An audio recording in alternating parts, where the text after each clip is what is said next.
YouTube, what it do, loved ones? You know the motto. If you can, after the story, go over there, hit me with a like, which is the thumbs up, and that'll let me know I'm kicking my stuff. This right here, the young homeboy asked me what was the way the Crips ever caught me slipping inside the turf, homie. What's a good way they caught me? And I say, homie, a good way they caught me, homie. This story take place early 90s. This time, homie, we on eucalyptus. The block is eucalyptus, early 90s. And we serving, we hustling, we grinding. Like I say through all my stories, we stay grinding, homie, from a kid on up, homie, we stay grinding. And at this particular time, the block is eucalyptus, but I'm staying in Queen Street Bloodhood. So at this particular time, I get G'd up, homie. I remember I had a red Clippers jacket, like a shiny red Clippers jacket, some green khakis with like some red chucks or something, homie. Collaged in, G'd up. And I got two braids, homie. I got two long braids. I'm G'd up. So I remember commuting from the Queen Street Bloods all the way down Eucalyptus to get to the block in the building that the homies reside in, homie. So anyway, homie, to dig into the story, homie, when you was a homie, whether if you got dropped off from living somewhere else and you got dropped off to your hood, to the main hood spot, once you got there, homie, you would set up shop, homie. If you didn't have no weed, you would get you some weed. You would get you a little spot, a section inside the spot. You might cut your pieces up, divvy up everything. You just set yourself up an office, homie. So I had got over there to the block, set myself up an office, got myself together, and I wind up falling out on front line, homie. So within hanging out on front line, homie, I'm blowing. Then bailed to 7-Eleven and bailed to another store, got me a bottle and everything, and came back. And we hustling and moving, homie. We hustling and moving. Homies doing their thing, taking turns, piggybacking, serving. And I remember I bail off with a homegirl, homie. We cut off the Fabulous to get something to eat, dog. In the midst of us getting something to eat, we wind up getting back to the block safely and everything. So now it's digging in the dark time, homie. So anybody know in these early 90s, homie, hoods was dangerous when it got dark, homie. It wasn't like now. Dudes be all over the place and really not in the turf. In them 90s, everything consisted of the hood that we claimed, homie. Money, spots, everything, homie, consisted of the turf. So anyway, homie, we get to the block. I'm out there making sales, homie. Couple homies lead the block, so I'm kind of doing my thing real tough.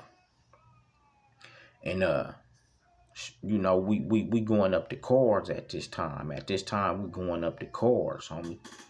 And we making hits. Now within some time making these hits back in the days, going up the cars, you can get burnt. You know, people drive off with your money and your work and shit like that. That happens, homie. So this particular time, like I say, I'm making hits and everything, dog. We making hits. So I remember, you know, I ran out of the stuff that I had, so I had to go to the back of the building, homie. So remind you, I had my thing, I had a thing on me. So I go to the back of the building and recop my hustle and come back up, you know, fully loaded, ready to grind again, homie. So anyway, like I said, these cars is coming up, people coming up, and I'm out there hustling. I got a little broad I was messing with at that time out of LA. She hanging with me in the turf, homie. So she parked. So back then, like I say, you be on some turf shit. You got your company parked. You got hers blowing. You got a bottle right there. And then I done took my cannon out and I threw my cannon on the tire, homie, of a parked car where I still got action to try to grab at it just in case something happened. So now in the midst of me having a good time, blowing, kicking it, and, you know, chopping it up with baby at that time in them 90s, homie, you know, I kind of fall off my square because I had took the cannon off of me, parked it on the tire, and I'm dumping pieces. The law ain't really rolling, so I'm like, it's kind of cool. So anyway, to cut into the story some more, homie, this where the weirdest incident come in where a nigga get threw up off his rocker. So now I'm serving, a car roll up. So now I'm standing behind the car with the female that I'm with at that time, smoking weed and talking. Now car roll up, a female roll up, and she like, who got some work? But I should have known because she was kind of too jazzy at that time, homie, to be asking for some pieces, homie. You know what I'm saying? To be asking for some pieces. She was kind of too good looking. So I'm like, what? I'm like, what you trying to get? She like, I'm trying to get some work. So I'm like, hold on, homie. So I had hit the weed a few times, passed it back to baby. So in the midst of me pushing towards the thing, I'm like, what you, I'm talking still before I get to the core. What you trying to get? She like, I'm trying to get 100, like kind of like double up honey.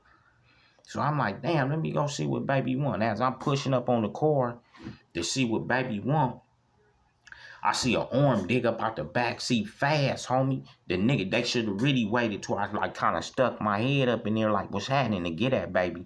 But as I'm getting closer and get there like, what's happening? The dudes, whoever was in the back seat was so anxious, homie. They dug their hand out the car. I backed up. Them niggas got the busting on me. Bucka, bucka, bucka, bucka, bucka, bucka. I ducked, homie.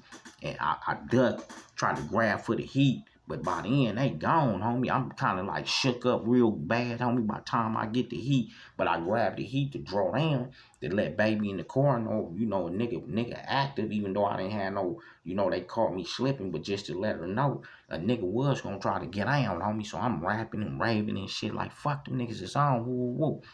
But the moral to that story is when we was hustling, that's why we stopped going up the cars, homie. You know, dudes started telling people, get out the car, park the car, because homies was going up the cars to serve motherfuckers either weed or other hustles. And in the same token, homies was getting their face blew off or getting shot.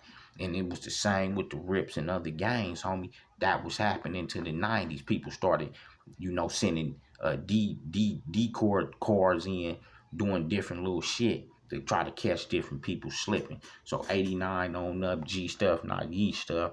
And I'm just sending a legendary story, homie, of what I was hustling in my hood and walked up on the car because I seen a female. She asked for some work. I was curious to see what was happening, homie, and wound up getting bust on, homie. So the moral of that story was when we started grinding, we started making people get out the car and present themselves face to face.